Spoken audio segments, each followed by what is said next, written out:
just out for a Saturday stroll. Look at her. Think. I kind of want ice cream. Dairy flow. I will die on this hill. Oh my good lord. Look at that. A singular octopus.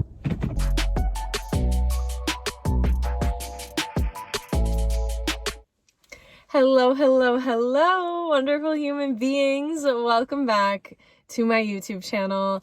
I'm very, very excited today because I have tried to film this video not once, not twice, but 3 times. And the 4th time is going to be a charm because we are going to drive around my hometown. You guys are going to get to know me through the questions that you asked me on my Instagram. You guys asked really good questions. I love conversation. I love being asked good questions. I love asking good questions. And I just think it'll be cool to bring you around my hometown. So I'm currently sitting outside my parents' house. The first thing that I got asked a lot was, where am I from?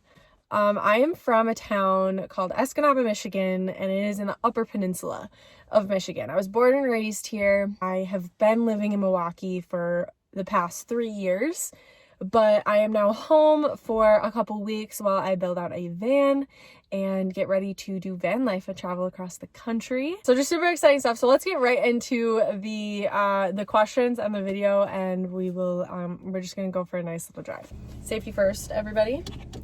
Safety first. So the first question, and it was kind of 2 that I wanted to dive into. One is, what is my favorite memory and how has it shaped me? And the one that I really want to tie into that is, how has high school basketball shaped me as well? I have a podcast episode that is titled Hometown Hot Takes and My First Love. And that entire episode really dives into kind of the lessons that I've learned being outside of it and growing up and being almost 24 now. Also, my first love was basketball. My favorite memory, hands down, summer of 2014. I had the privilege of going overseas and playing basketball in Europe.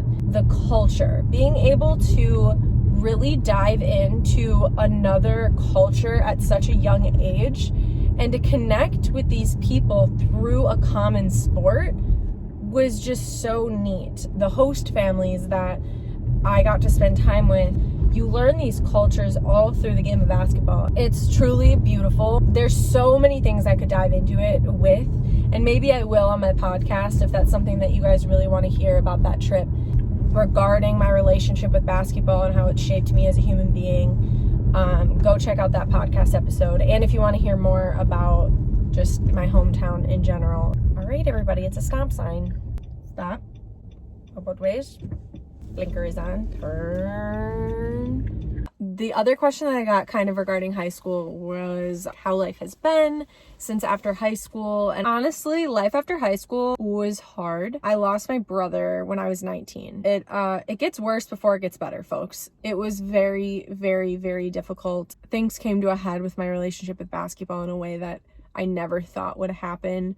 I was having some health complications. I started coming to grips with the trauma that I did endure as a child. A lot happened in that first year after high school. If we could just erase 2016 off the calendar, that'd be peachy. But overall, through that time and being on my grief journey, I realized how much it shaped me. It really helped me become the person that I am. It helped me fall in love with who I am as a human being, understand my strengths, my weaknesses, and really dive into who is Lex. What does Lex want in this life? My life right now is as great as it's ever been, if I'm being completely honest. And that's because I've been kind of just writing my own reality after putting in all of that hard work. These seagulls are so freaking loud. It's ridiculous. The other question is, what did my day-to-day look like through the hard times? I don't think I've actually dove in to what it looked like in the beginning when I first started hitting those rough patches.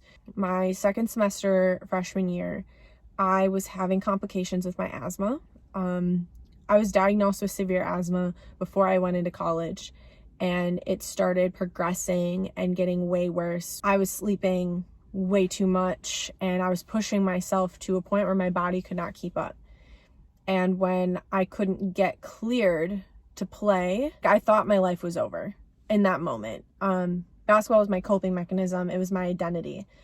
And after that, I immediately dropped out of college. My first depressive episode happened. It looked rough. In the beginning of my first depressive episodes, I would sleep all day, every day. I wouldn't leave the room.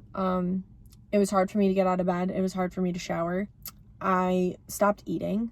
Like, it wasn't on my mind. Other things were so much more important than me eating. I just didn't have an appetite. When my brother passed in that December, it got really, really bad.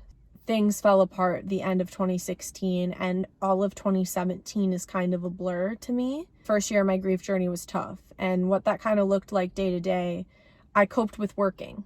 I kept my body busy, I kept my mind busy, so I didn't have to deal with the underlying issues that come with grieving a loved one due to an addiction passing. I was working 4 jobs. Society really takes well to people who work hard. Oh, everyone just thinks she's a really hard-working 19, 20-year-old.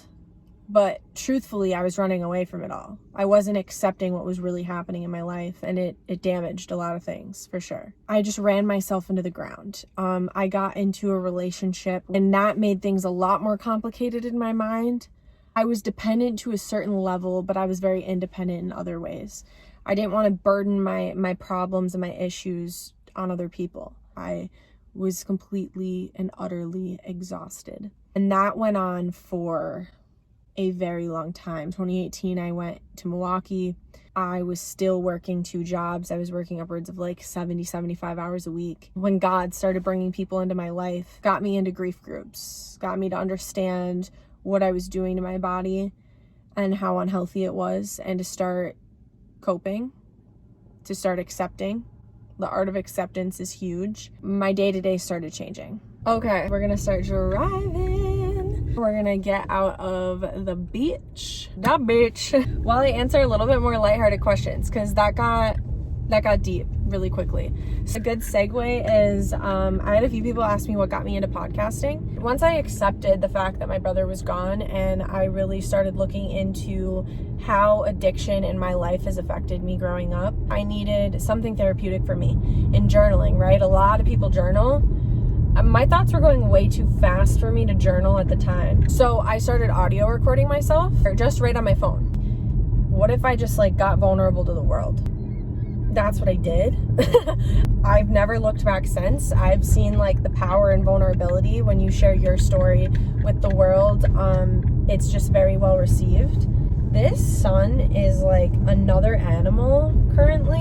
Another question that I got was my favorite book. What got me into reading as a kid? It was Lord of the Rings, hands down. But these days, Bob Goff is by far my favorite author. His first book that I would recommend is Love Does, and then he has a sequel to that called Everybody Always. I think that the sequel is actually better than the first book. What was another like question that I had? Oh, what scares me? I know I've answered this question on my podcast before on some like Lex Talk session. When I like dive into fear, you know, when I get just like way too deep about some stuff, which happens quite literally all the time when I am talking. So what scares me? 2 immediate answers that come to my freaking brain are: 1, needles. Petrified, always have been. I still cry every single time. The thought of something under my skin. It's like a sensory thing, and I don't like it. The other thing is the ocean. Deeper into that, octopi. A singular octopus. I can't even talk about it. They're so smart. I'm afraid of animals that are smarter than me. The ocean is freaky because we don't know what's down there, and it's like that fear of the unknown, right? Think. I kind of want ice cream. I had a couple people ask me about my morning routine. I think that I should just show you my morning routine. If you guys want to know like different like routines that I have, let me know. I'll film them, I guess. I don't know. That's what you do here, right? You just film things and you put it out onto the internet. Why are they closed? Oh, they closed 15 minutes ago. Gotta drive to Gladstone now, hey? We don't have another option. Like, we have to. The whole point is to get ice cream, right? Yeah, I can just film a morning routine for you guys if you want me to. I'd be down for that. This is the worst setup ever. Okay, so next questions are, who's my biggest inspiration / like influencers that I look up to? There's this one influencer. Her name is Katie Bellotti. I will link her things below. Does anybody have that person where like you've been following them for so long? I feel like she is such a close friend of mine and I care for her. Like it's one of those things because we just grew up together. I grew up watching her is what I should be freaking saying. Then like inspiration podcast wise, this one's about to throw you guys for a loop. So before I dive into that, I really just want to show you one of my favorite views ever. This was the view that I had driving to high school every morning. Look at her. Look at her. And the sun would rise right there too. And that just like made it so much better.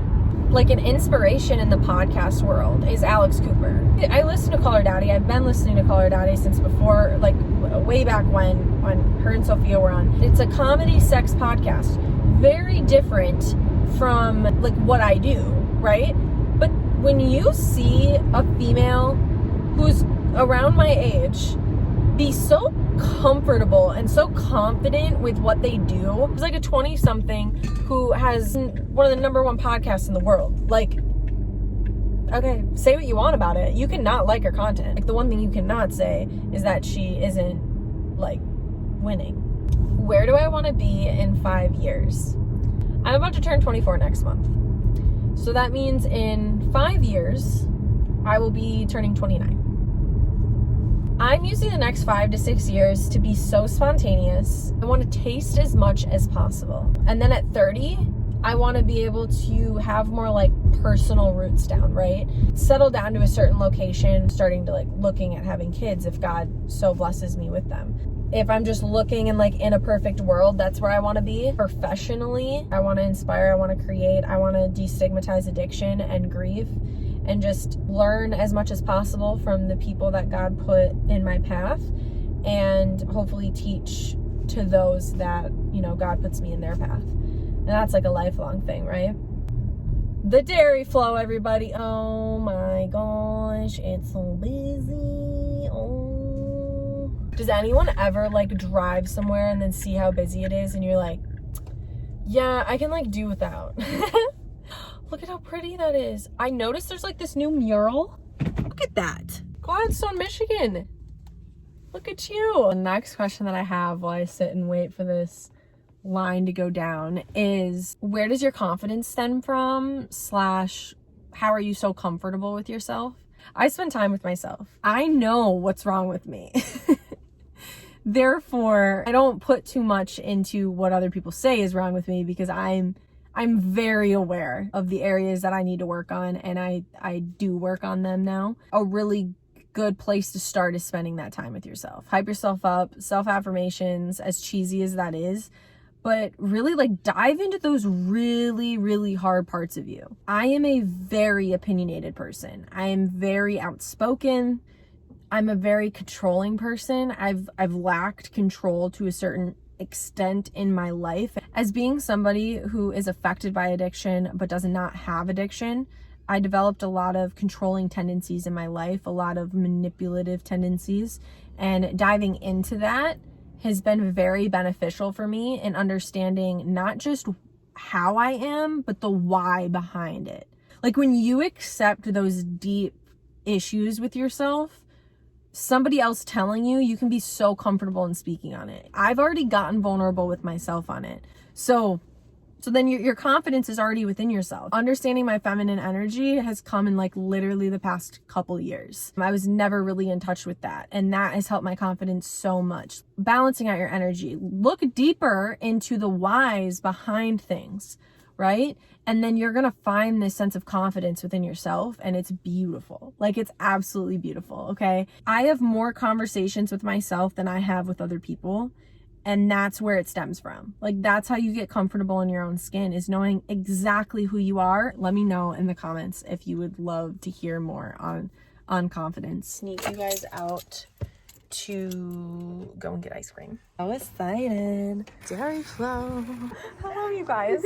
No, it's a beautiful day outside. That's why I'm here. My gosh, let me just drive all the way to Gladstone just to get ice cream. So this is Mackinac Island fudge, Hands down the best ice cream ever. I will die on this hill. This is the Amaretto Cherry Mackinac Island Fudge, which is my personal favorite. But they have peanut butter, they have mint, they have original. The next question is, do I ever take breaks from social media? Yes, I do. I actually took a break from social media at the beginning of quarantine. It was actually like the day the world fell apart. I deleted everything, all of my social media apps, and I was gone for 2 months. It was wonderful. And I just think like we all need to take breaks on things that are so stimulating. I don't have social media to check in on what people are doing that I knew when I was 16. I have it to inspire me. And that kind of segues me into my next question, and that was like, have I ever struggled with comparing myself to other girls or to other people? And if so, like, how did I deal with that? Yeah, I think everybody struggles with comparison in one way, shape, or form, right? I'm struggling with this whole lighting situation. We're just all gonna have to bear with it. I'm about to turn in a hot minute. We live. No, like actually, we lived here for 18 years of our lives. I think everyone has struggled with comparison in like some way, shape, or form in their life. And social media, you can do it so easily. Even if you're a person that only follows people you know, like you're automatically comparing yourself to the people around you, right? Just cater your feed to what you want to see. Go through and purge your following. That's the cool thing. You have complete control over what you, like the content that you consume and like the environment that you create on your phone. So don't follow girls that make you feel very insecure. Follow females that look like you or that share similar content to you. And I think like that's just what I do. Like if I ever do find myself comparing, it comes back to like the opinions of other people, right? Live life for you. Don't live life for other people. When it comes to the whole comparing yourself to other people, like again, have those conversations with yourself. Sit down and realize like, damn, like Lex, you have so much to offer this world, and you're not going to be able to do that with these negative thought patterns. You're not going to be able to live in the full potential that God sees you living in if you're worried about what your body looks like in a bikini. So we've come to the outro with literally 0 ice cream eaten. I think you're supposed to do this in the beginning when you meet somebody, but I'm going to do it at the end. I'm Lex. I'm almost 24 years old, and I have a complete online free grief support group for anybody who has lost a loved one and who is on their grief journey. Go ahead and DM me the words grief support at my Instagram. And along with that, I do have a specific grief group that is for those who have lost a loved one due to an addiction or substance passing. So you can go ahead and DM me as well and let me know that if that specific group is one that you want to be in. We meet once a week on Sundays via Zoom, and we just come together and support one another. I have a private mentorship program as well, where I one-on-one mentor those who are on their grief journey due to a loved one's addiction passing. That's me. That's what I do. I also have a podcast called Vulnerable with Lex, and all of that stuff is completely linked below, all my socials, all that jazz. I've been more active on TikTok lately. I'm just here to be an open book, and if you ever have any questions or just like literally want to be friends, hit me up. Like, I'm so down for that. That'd be so much fun. I'm truthfully just so grateful that you are on this earth today, and God has you here for such an incredible reason, and we can all change the world one vulnerable conversation at a time. Okay, guys, I will see you on Thursday. Okay, bye.